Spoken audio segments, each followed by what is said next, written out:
Russell, disappointed at the way your team fared in the two matches because they couldn't challenge Pakistan as much as they were expected to? Look, disappointed with today. I thought we challenged them much more in the first game. Not an easy wicket to bat on, and average score at this particular ground somewhere about 155. So both games, maybe the first game we were maybe 15 runs short, maybe today 25 runs short. But that's why they ranked number 1 and we ranked number 9 in this format. At the moment, there's a big difference between the two teams in terms of experience, in terms of skill, and we've got a long way to go to catch up to them. Russell, how would you rate Pakistan fast bowling today? Typically, young Pakistani fast bowlers bowled really well, just like Haris Rauf and Mohammad Hasnain. Bangladesh find really difficult to score freely in second T20, in fact, and also in first T20. So, and again, you're making some plans in third T20 to cope up with Pakistan fast bowling? Yeah, look, Pakistan always got fantastic fast bowlers, and particularly in this format, good with the new ball, land the Yorkers, get the ball to reverse. So very tough for us. We've got, like today's batting lineup, we had Naeem, who's playing his 5th T20 international. Our 5th, I think, might have played 9 or 10. Mehdi batted at 3. This is his 2nd. So very inexperienced lineup. But hopefully they will be the better for it. They played against a quality attack on a tough wicket, and hopefully they have learned some lessons from it. Russell, what was in your mind when you decided to bat first on this newly track under cloudy weather? It doesn't look like an easy wicket. It showed in the first game we got 140, 142, and they got it with a ball, 1 or 2 balls to spare. So we know how good Pakistan are when they defend scores. If you look at their record, particularly with their death bowling, they're a fantastic side defending scores. We thought because we've got an inexperienced batting lineup, let's try and get some runs on the board and try and squeeze them with the ball in the second innings. Hasn't worked out for us. How badly do you miss Mushfiqur Rahim? Because he could have played a sheet anchor role in your batting lineup, which is by you, as you said, that it is inexperience. So how do you think that his absence has played a role in losing the series against Pakistan? No, look, we're probably missing 3. When I say first choice players, you think of Saifuddin with the new ball and batting at number 8. You think of Shakib's not here, and you think of Mushfiqur. But it's a great opportunity for some of these younger players, and to try and test the depth, because those players are not going to be around forever. So hasn't worked out, but a guy like Naeem showed in the first game yesterday. He also showed with an 80 against India a couple of weeks ago that he's got the potential to become a good international batter.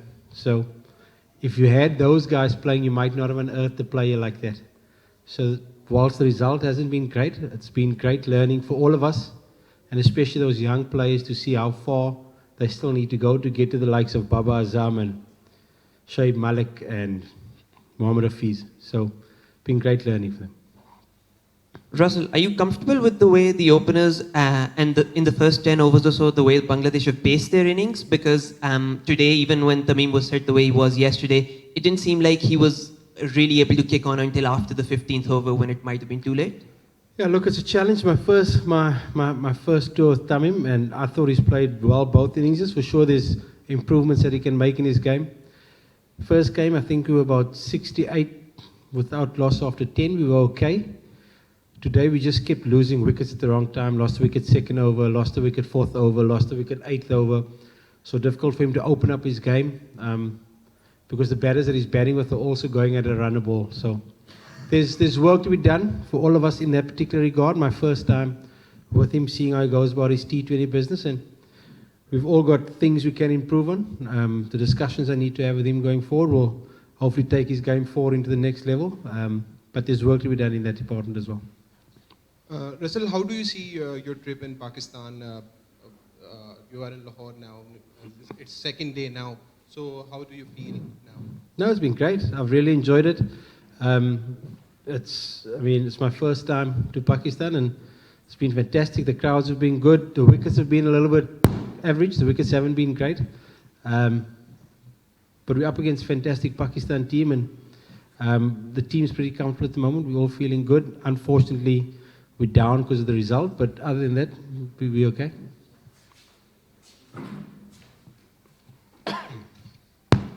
Sir, is this surprising result for you? Do you think the target should be 20-25 runs short?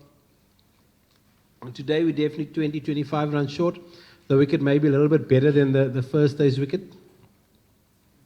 But look, like I keep saying, we're an inexperienced batting lineup against a high quality number 1 ranked T20 team.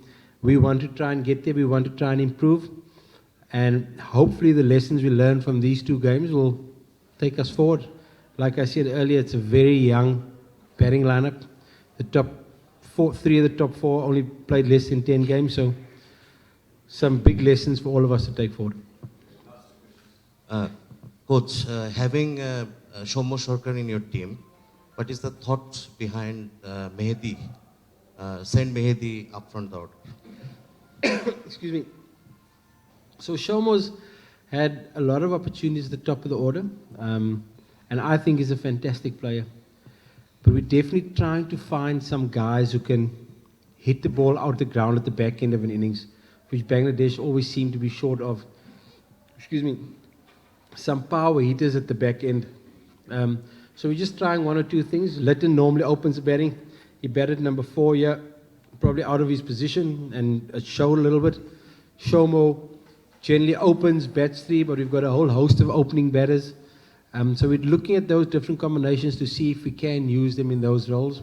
A guy like Shomo, fantastically talented batter. We wanted to see if he can do it at the back end of an innings and try and hit the ball out the ground. So that was the reason for it. Hi, Russell. Hello, sir. Where are you, boss? There you go. Here. What you will say about Pakistan's hospitality and arrangements? And my second question is, what will be your plan for the third game? The hospitality has been terrible because we've lost 2-0. It would be nice if they gave us 2 games as well. But no, it's been fantastic. We couldn't have asked for more. Obviously, it's a little intimidating seeing so many armed guards around, and hopefully that'll slack off in time to come. But no, we've been fine. And the second part of your question is? What will be your next plan for the third game? Yeah, no, I need to give everyone an opportunity. We're 2-0 down in the series. The 3 boys that haven't played will definitely come in and have a game in that last game, so we can look at a few more options. In the absence of Mushfiqur Rahim, does it be a bit hazardous for you to feed the middle orders, the inexperienced guys?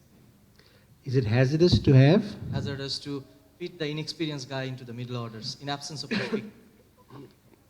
Guys got to bat anyway.